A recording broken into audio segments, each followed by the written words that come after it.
কিঞ্চিত সাক্ষ্য জনাবলৈ আগবাঢ়িছোঁ। যোৱা 15 ফেব্ৰুৱাৰীৰ দিনা পিতাই দিয়া আমলখি খাই মোৰ বহুত দিনীয়া কাহটো নুফুটে। সেই কাহটো আমলখিটো খোৱাৰ পিছতে কাহটো ফুটি থাকিলে আৰু পেটটো মোৰ বহুত আজি এবছৰ 2বছৰমানৰ আগৰে পৰা ডাঙৰ হৈ থাকে। সেই পেটটো সৰু হৈ থাকিলে, বহুত কঁকালৰ বিষালী নাইকিয়া হৈ থাকিলে। সেয়ে মোৰ জীৱন্ত সাক্ষ্য। আৰু যোৱা 2 মাহমানৰ আগতে ঈশ্বৰৰ দাসদাসীসকলক পবিত্ৰ বিশ্ৰামবাৰত এমুঠি আহাৰ ভোজন কৰাম বুলি ঈশ্বৰৰ শ্ৰীচৰণত প্ৰাৰ্থনা কৰিলোঁ। যোৱা 22 ফেব্ৰুৱাৰীৰ দিনা সেই বিশ্ৰামবাৰৰ দিনা ঘৰৰ খেতিৰ চাউলে, ঈশ্বৰে যুগুত কৰি দিয়া ট্ৰেক্টৰৰ খেতি কৰা ধানৰ চাউলে, বহোৱা ধানৰ চাউলেৰে সেই ভাতমুঠি খুৱাবলৈও প্ৰভুৱে আশীৰ্বাদ কৰিলে। এয়ে মোৰ জীৱন্ত সাক্ষ্য। Praise the lord. ধন্যবাদ। মই ডিমু কাছুমাৰীৰ পৰা আহিছোঁ। মোৰ ভৰিৰ বিষ আৰু পিঠিৰ বিষ বহুত আছিল। মই ঈশ্বৰৰ প্ৰাৰ্থনা কৰি আৰু ইয়ালৈ আহি তেল সানি লৈ মই সুস্থ হ'লোঁ। আৰু মোৰ মানুহজনৰ পেটৰ বিষ যোৱা বছৰ পেটৰ বিষ সুস্থ হয়। তাৰপাছত মই সাক্ষ্য দিম বুলি কওঁ, আকৌ দিয়া নহয়।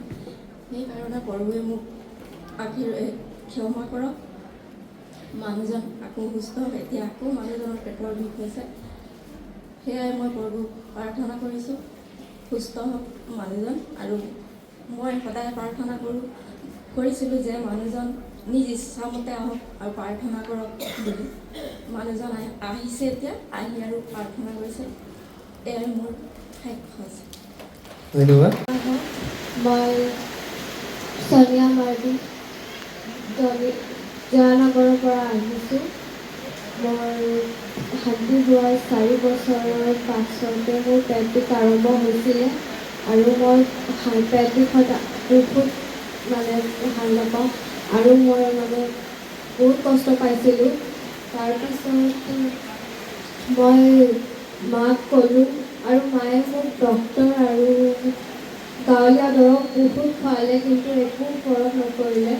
তাৰপিছত মই মাক ক'লোঁ কি মা, মই একো ভাল নোপোৱা। মায়ে ক'লে কি প্ৰাৰ্থনা গৃহত তুমি ৰঙা চেয়াৰখন ধৰি কিনে প্ৰাৰ্থনা কৰিবা যাতে তুমি সুস্থ হোৱা।